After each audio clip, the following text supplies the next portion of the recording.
Genevive. Hey. We've finally done it. So welcome to Keeping It Real for Christ. Man, Thank you so much for turning up in our little studio here. And you're the first one in here, which is brilliant. So, the funny thing about it is when I was thinking about your story, and I thought, I've heard patches of it, but I have not actually understood or heard the fullness of what you've been through. So I'm actually looking forward to this. I'm actually looking forward to hearing this. I'm looking forward to us chopping it up, and I'm ready. Okay. But I'm not going to take much of your time. What I want you to do is just to introduce to the viewers who is Genevive, where you come from, where you grew up. Just go for it. Okay. Hey everyone. I'm Genevive. I am 50 years old. Wow. I have 4 beautiful children. I was originally a Londoner. So grew up in Chalk Hill. Chalk Hill. Yeah. And then we went to Stonebridge for a little while. Then we did a big move into Harlesden most of my years. Went to school, Bronsbury and Kilburn, near Queen's Park.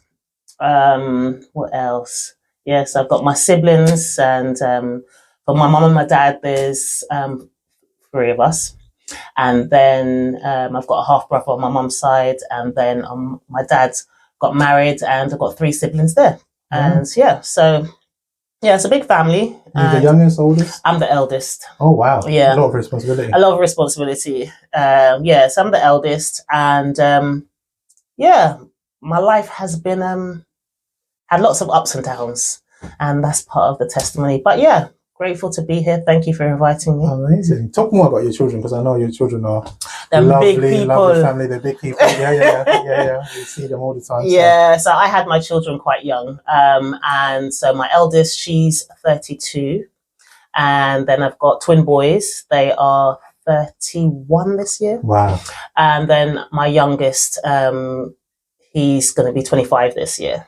So yeah, and then we've got 4 grandchildren, 1 we've adopted, and my husband, he's got 3. Dennis, my husband Dennis, he's got 3 children, and we've got 3 grandchildren on that side, and another one coming. So really? It's exciting. Oh, congratulations! Thank you. Oh, I didn't know that. Oh, yeah, amazing. so 7 kids between us, and then there's 7.5 babies, grandchildren at the moment. Wow! So you're blessed. Blessed. Your cup is full. Very full. And I must say as well, like as in Genevieve and Dennis, obviously, we are so grateful that you look after the kids, and weekends, they just take them away. But that's another story for another day. That's another story. We're so grateful. Good family. I'm just so grateful that you're on this journey, and I'm so proud of you. And I want to do your interview when it's time to hear your testimony, because we need to hear that. Let's do it. Yeah. So you spoke more about you being like the eldest. How was that for you when you were growing up then? It was a lot of responsibility, in a sense. My mum, she had me when she was 14. Wow. So that bringing up a child was a whole journey for herself. My grandparents tried to get involved a lot with helping my mum, support my mum. My mum was in a mother and baby home for a while. She had a kind of funny relationship with my grandparents, and she came to England quite young. And so she was separated from her siblings, separated from her dad, then came here. So that whole thing that she went through, and had her own trauma, and had me at 14, and transitioning from being a child to come to an adult kind of brought more pressure onto me as I grew older, because obviously at that age she's still trying to find herself, she's still trying to navigate her own life, she's still trying to find herself, in a sense, how I reflect on it now. But then for me it was a heavy load, like, because I was still young, having to look after my brothers while my mum wanted to go out, staying, trying to keep these little kids inside. Wow. And they want to, and then when my mum comes home, I get into trouble because, I'm not a grown person. I can't manage these. How did that affect your dynamics then, in terms of like, as in you being how old were you? So at that time, I must have been still in like primary school. Oh my! So you're quite young then. I'm quite young, yeah. So what was the dynamics then, in terms of mom being supposed to be looking after the kids, but you end up looking after the kids? What was then your relationship then with mommy now? Did that impact that in any way, or? Yeah. Because your childhood was affected, really. Yeah, I mean, when you're growing up, you don't know any different, isn't it? Each household's different. And my mum was really quite strict in some senses, and that kind of has its own dynamics as black community families at that period of time. You know, we still got beats, you know, you know, which was, I think you definitely need structures within a family, and children need to have some physical discipline, and they need to have some therapeutic discipline. You need to be able to talk to them on a proper level. But for that generation, it was more beat you, then have a conversation with you. So, you know, there was always consequences for if things went right and stuff. But at the same time, she was quite relaxed on certain things, because she was distracted in her own stuff. So the dynamics for us as in a relational way, it was never really like a proper mother and daughter relationship. So I don't feel like I've ever really experienced the fullness of having a fully connected mother. I feel the stuff that she was dealing with always seemed to overshadow the main priorities of being a mother. I suppose that's why that transcended in me trying to do more for my kids. Because I remember, you know, not having stuff to eat. I remember hiding from the milkman because the milk bill ain't being paid. You know, I remember police coming to the door because, you know, for her to live the life she wanted to live or to supply the needs that we had, she would be shoplifting and stuff like that. So, you know, there was different things. And so that reflected in my own journey and how I brought up my children. So how did that impact you bringing up your children? You reckon?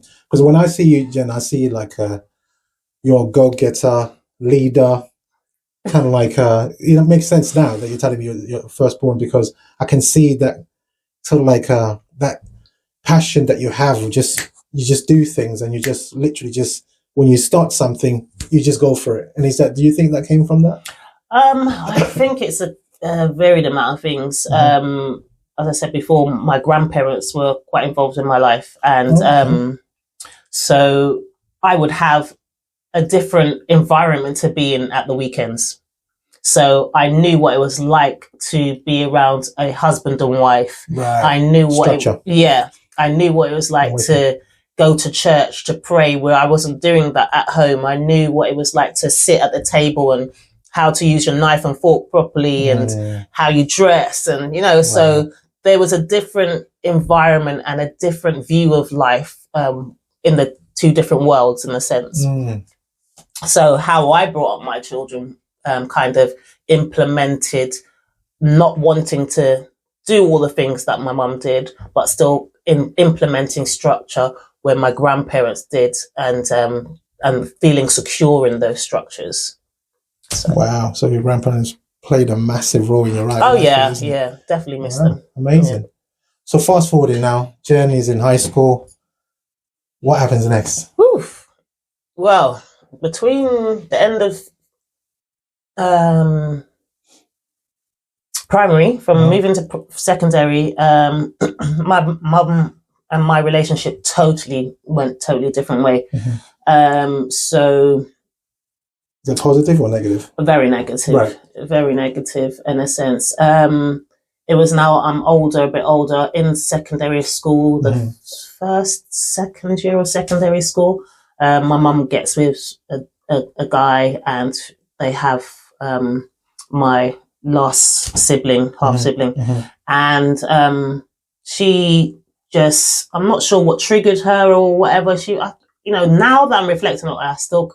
like my dad, he's got mental health issues. And I see now traits of mental health issues within my mum as I'm now studying counselling and stuff like that, and then reflecting on how the childhood was. So going into secondary school was not really the best thing. So I didn't end up leaving school with the education that I wanted. Right. Yeah, because of the things that were going on within my environment. So I had to, going to school was like a survival mechanism. It was a hiding place than anything. It was just to have that normality of space, right, in a sense. Yeah. To come away from home. Yeah. Right. Yeah. So so what happened in high school? When did you actually finish your high school? I did sixth form. Okay. I did sixth form. Okay. Yeah, but still. And how did that go for you then? I mean, it was still. By the time sixth form came, I was kind of like half on the streets, going from sofa to sofa kind of thing, and then having to find work because now mum's kicked me out of the home and I don't have anywhere to really live. So was there a reason she kicked you out of the house? Well, as I said, she met this guy.